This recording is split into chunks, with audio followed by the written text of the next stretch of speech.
26 April 2025 সালে সমাজ কল্যাণ মন্ত্রণালয় কর্তৃক আয়োজিত কম্পিউটার অপারেটর পদের নিয়োগ পরীক্ষার সম্পূর্ণ কোশ্চেনটি আজকে আমরা সলিউশন করব।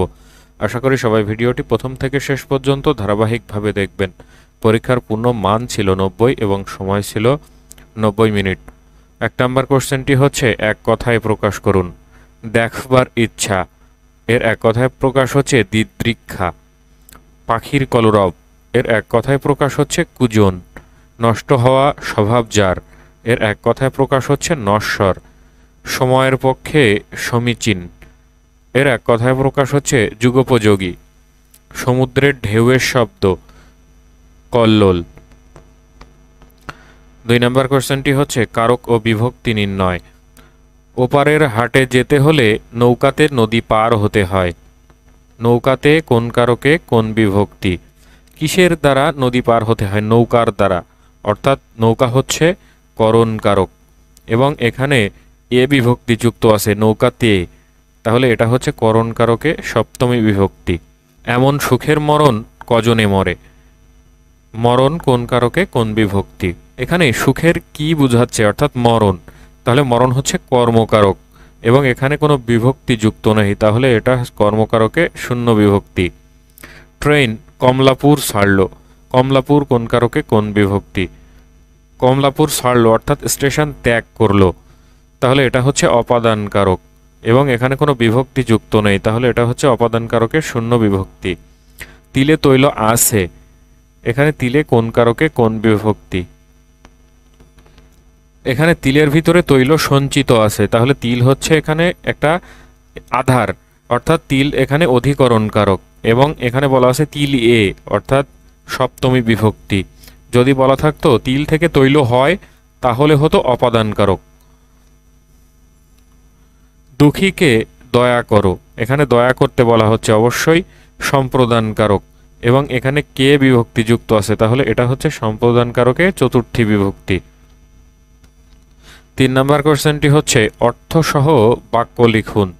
আদায় কাজকলায় মানে হচ্ছে ভীষণ শত্রুতা। লবডঙ্কা মানে হচ্ছে কিছুই না বা ফাঁকি। সোনার পাথর বাটি মানে হচ্ছে অলিক বস্তু। শরতের শিশির মানে সুসময়ের বন্ধু। চিনে যোগ মানে হচ্ছে নাছোড় বান্দা। এই শব্দের অর্থগুলো আপনাদের জানা থাকলে এগুলো দিয়ে আপনারা বাক্য লিখতে পারবেন। 4 নম্বর কোশ্চেনটি হচ্ছে অনুচ্ছেদ লিখুন। ই গভর্নেন্স, এই গভর্নেন্স নিয়ে একটি অনুচ্ছেদ লিখতে হবে। 5 নম্বর কোশ্চেনটি হচ্ছে ফিল ইন দ্য ব্ল্যাঙ্কস, অর্থাৎ শূন্যস্থানগুলো পূরণ করতে হবে। Dash moves round the San.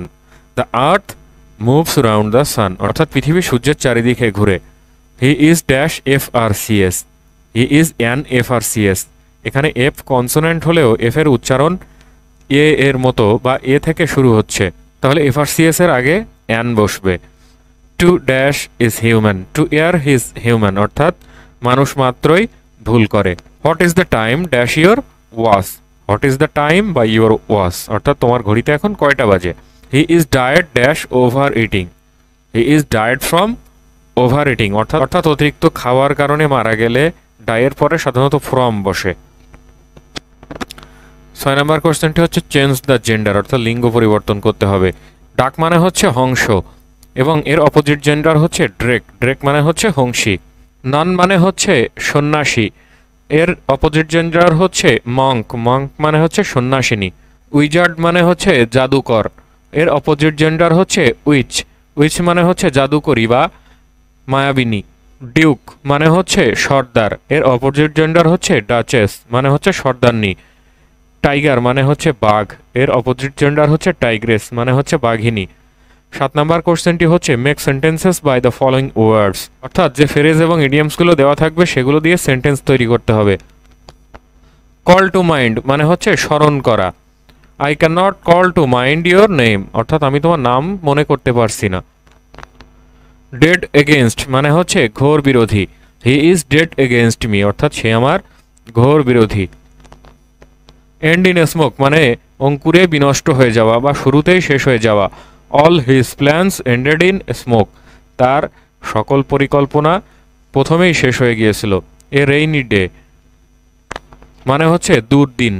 We should save something against a rainy day, অর্থাৎ দুর্দিনের জন্য আমাদের কিছু সঞ্চয় করা উচিত। অ্যাট লার্জ মানে হচ্ছে মুক্ত, birds fly at large in the sky, অর্থাৎ পাখিরা মুক্তভাবে আকাশে উড়ে। 8 নম্বর কোশ্চেনটি হচ্ছে write a paragraph on cyber security. Cyber security নিয়ে একটা প্যারাগ্রাফ লিখতে হবে, এখান থেকে আপনারা দেখে নিতে পারেন। বায়ু পানির তুলনায় 0.00129 গুণ ভারী। যে ঘরের দৈর্ঘ্য প্রস্থ ও উচ্চতা যথাক্রমে 16 মিটার, 12 মিটার এবং 4 মিটার, তাতে কত কিলোগ্রাম বায়ু আছে? তাহলে আমরা ঘরের আয়তনটা বের করে নিতে পারি এখানে। তাহলে দৈর্ঘ্য হচ্ছে 16, প্রস্থ 12 এবং উচ্চতা 4, অর্থাৎ 768 ঘনমিটার। এই 16 মিটারকে প্রথমে 100 দ্বারা গুণ করে 1600 সেন্টিমিটার করে নিব, 12 মিটারকে 100 দ্বারা গুণ করে 1200 সেন্টিমিটার এবং 4 মিটারকে 100 দ্বারা গুণ করে 400 সেন্টিমিটার গুণ করে নিব। তারপরে আমরা যে রেজাল্টটা পাবো সেটা হচ্ছে এত ঘন সেন্টিমিটার। এবং এখানে বলে দেওয়া আছে যে বায়ু পানির তুলনায় 0.00129 গুণ ভারী। তাহলে 1 ঘন সেন্টিমিটার বায়ুর ওজন হচ্ছে 0.00129 গ্রাম এবং এই ঘরের আয়তন হচ্ছে এত। তাহলে এই ঘরটিতে বায়ুর পরিমাণ কত? এই ঘরটিতে বায়ুর পরিমাণ এই এত ঘন সেন্টিমিটার আয়তন গুণ 1 ঘন সেন্টিমিটারে আছে এত গ্রাম, তাহলে মোট এত গ্রাম হচ্ছে ওই ঘরটিতে বায়ুর পরিমাণ। এটাকে আমরা যদি 1000 দ্বারা ভাগ করি তাহলে এখানে 990.72 কিলোগ্রাম বায়ু আমরা ঘরের ভিতরে পাবো। x = 4, y = -8 এবং z = 5 হলে 25 × x + y তার whole square -20 × x + y × y + z + 4 × y + z তার হোল স্কয়ারের মান কত? তাহলে 25 × x + y তার হোল স্কয়ার, এটাকে আমরা লিখতে পারি 5 × x + y তার হোল স্কয়ার, অর্থাৎ এটাকে স্কয়ার করলে হয় 25 × x + y তার হোল স্কয়ার। এবং এই 4 × y + z তার হোল স্কয়ার, এটাকে লিখতে পারি 2 × y + z তার হোল স্কয়ার। তাহলে এটা হচ্ছে আমাদের a এবং এটা হচ্ছে b, মাঝখানে আমাদের প্রয়োজন হচ্ছে 2ab। তাহলে এখানে এই মাইনাস থাকবে এবং 2 × a এর মান হচ্ছে 5 × x + y এবং b এর মান হচ্ছে 2 × y + z, অর্থাৎ এটাকে যদি আবার গুণ করি তাহলে এই ভিতরের এই মানটাই আমরা পেয়ে যাব। তাহলে এটাকে আমরা a² - 2ab + b² এই সূত্রে ফেলতে পারি। এটা হবে a - b তার হোল স্কয়ার, অর্থাৎ a এর মান হচ্ছে 5 × x + y - b হচ্ছে 2 × y + z তার হোল স্কয়ার। এটাকে আমরা ভেঙে লিখতে পারি 5x + 5y - 2y - 2z তার হোল স্কয়ার। এখান থেকে আমরা পাবো 5x + 3y - 2z তার হোল স্কয়ার। এখন x, y, z এর মান আমাদের জানা আছে, এই মানটা বসিয়ে ক্যালকুলেশন করলে আমরা পাবো 196। x³ + 6x² y + 11xy² + 6y³ অর্থাৎ এই রাশিটার উৎপাদকগুলো বের করতে হবে। তাহলে এটাকে আমরা একটু ভেঙে লিখতে পারি x³ + 6x² y প্লাস এটাকে লিখতে পারি 12xy² এবং এখান থেকে একটা বাদ দিলাম তাহলে -xy² এবং এটার ক্ষেত্রে আমরা লিখতে পারি 8y³ এবং এখান থেকে 2 বাদ দিব অর্থাৎ 2y³, তাহলে থাকে আমাদের 6y³। এখন এটাকে আমরা সূত্রে ফেলানোর চেষ্টা করব। তাহলে এখানে থাকবে x³ + 3 × x² × 2y অর্থাৎ 6x²y প্লাস এটাকে ভেঙে লিখতে পারি 3 × x × 2y তার হোল স্কয়ার। তাহলে এটাকে গুণ করলে আমরা এই মানটা পাবো, প্লাস এই 2y তার হোল কিউব সমান হচ্ছে 8y³ মাইনাস এই অংশটুকু xy² - 2y³। তাহলে এটা হচ্ছে x³ + 3x² + 3xy² + y³। এটাকে আমরা লিখতে পারি x + y তার হোল কিউব, অর্থাৎ y এর মান এখানে 2y, তাহলে x + 2y তার হোল কিউব মাইনাস এখানে যদি আমরা y কমন নিই তাহলে থাকে x + 2y। এখন এখান থেকে এই দুইটা রাশি থেকে আমরা x + 2y কমন নিলাম, তাহলে এখানে থাকলো x + 2y তার হোল স্কয়ার মাইনাস এখান থেকে থাকলো y²। এখন এই অংশটাকে আমরা a ধরলাম এবং এই অংশটাকে ধরলাম b, অর্থাৎ a² - b²। তাহলে এটাকে আমরা লিখতে পারবো a + b × a - b। এই সূত্রে ফেললে হবে x + 2y + y x + 2y - y,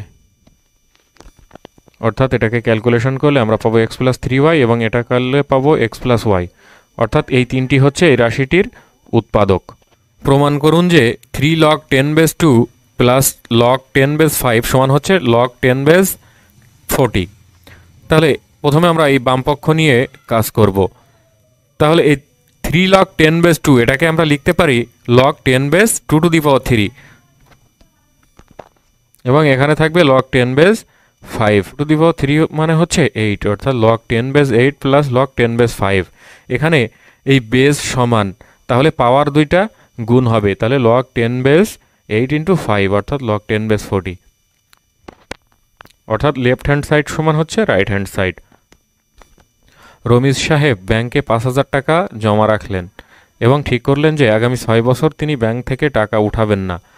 ব্যাংকের বার্ষিক মুনাফা 10% হলে 6 বছর পর তিনি মুনাফা কত পাবেন? মুনাফা আসল কত হবে? এখানে মুনাফা হচ্ছে 10%, অর্থাৎ 100 টাকার 1 বছরের মুনাফা 10 টাকা, তাহলে 1 টাকার 1 বছরের মুনাফা হচ্ছে 10/100 টাকা। এই 5,000 টাকার 1 বছরের মুনাফা হচ্ছে এত টাকা এবং 6 বছর ধরে তিনি টাকা উঠাবেন না, তাহলে এই 5,000 টাকার 6 বছরের মুনাফা কত সেটা আমরা বের করতে পারবো, সেটা হচ্ছে 3,000 টাকা। তাহলে 5,000 টাকা হচ্ছে আসল টাকা এবং মুনাফা হচ্ছে 3,000, অর্থাৎ মুনাফা আসল মিলে হচ্ছে 8,000 টাকা। I = PNR এই সূত্র ব্যবহার করেও আমরা অঙ্কটা সমাধান করতে পারবো। 13 নম্বর কোশ্চেনে সাধারণ জ্ঞান থেকে কয়েকটি গুরুত্বপূর্ণ কোশ্চেন এসেছিল। কম্পিউটারের ভাইরাস কি? বহুল ব্যবহৃত 4টি অ্যান্টিভাইরাসের নাম লিখুন। কম্পিউটারের ভাইরাস হচ্ছে একটি ক্ষতিকারক প্রোগ্রাম। বহুল ব্যবহৃত 4টি অ্যান্টিভাইরাস হচ্ছে ক্যাসপারস্কি, নর্টন, অ্যাভাস্ট এবং ম্যাকাফে। সংখ্যা পদ্ধতি কত ধরনের ও কী কী? সংখ্যা পদ্ধতি মূলত 4 ধরনের, একটা হচ্ছে ডেসিমেল, একটা বাইনারি এবং একটা অক্টাল এবং একটা হচ্ছে হেক্সাডেসিমেল। ফর্মুলা ও ফাংশনের মধ্যে 5টি পার্থক্য লিখুন। এখানে এই পার্থক্যগুলো আপনারা একটু পড়ে নেবেন। রিলেশনাল ডাটাবেস কি? 3টি রিলেশনাল ডাটাবেস সফটওয়্যারের নাম লিখুন। রিলেশনাল ডাটাবেস হলো এমন একটি ডাটাবেস যেখানে ডেটা টেবিলের মাধ্যমে সংগঠিত থাকে এবং টেবিলগুলোর মধ্যে সম্পর্ক স্থাপন করা যায়। 3টি রিলেশনাল ডাটাবেস হচ্ছে ওরাকল, মাইএসকিউএল এবং মাইক্রোসফট এসকিউএল সার্ভার। বায়োমেট্রিক্স কি?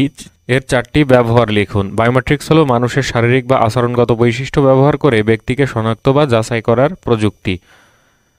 এর 4টি ব্যবহার হচ্ছে নিরাপত্তা, শনাক্তকরণ, সময় ও উপস্থিতি এবং স্মার্টফোনের আনলক, এই 4টি কাজে। এমএফএস সম্পর্কে সংক্ষেপে বর্ণনা করুন। এমএফএস হচ্ছে মোবাইল ফিনান্সিয়াল সার্ভিসেস। ল্যান এবং ম্যান কি? ল্যান হচ্ছে লোকাল এরিয়া নেটওয়ার্ক এবং ম্যান হচ্ছে মেট্রোপলিটন এরিয়া নেটওয়ার্ক। এই ছিল সমাজ কল্যাণ মন্ত্রণালয়ের কম্পিউটার অপারেটর পদে নিয়োগ পরীক্ষার সম্পূর্ণ প্রশ্ন সমাধান। আশা করি সবাই বুঝতে পারলেন। এরপরেও যদি কেউ না বুঝে থাকেন অবশ্যই কমেন্টস বক্সে কমেন্টস করে জানাতে ভুলবেন না। ভালো লাগলে চ্যানেলটিকে অবশ্যই সাবস্ক্রাইব করবেন, লাইক, কমেন্ট, শেয়ার করবেন। ধন্যবাদ সবাইকে।